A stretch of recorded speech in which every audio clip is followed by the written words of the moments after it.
Hello guys, welcome to Pronouncist, your pronunciation guide. Today we will learn how to pronounce the word shown on the screen, parched. Both US and UK have the same pronunciation of this word, parched. Now read the syllables shown on the screen naturally. Parched, parched. Say parched with a strong part. Parched, parched. Say parched with a strong part.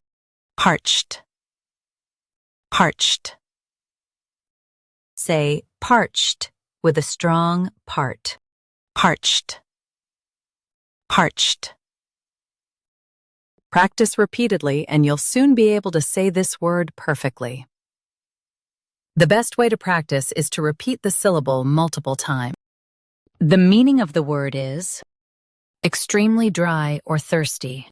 Try repeating this word several times to improve your pronunciation. We post daily videos on useful and commonly mispronounced words to help you speak clearly and confidently. Like this video and subscribe to Pronouncist for more pronunciation guides. Thanks for watching us.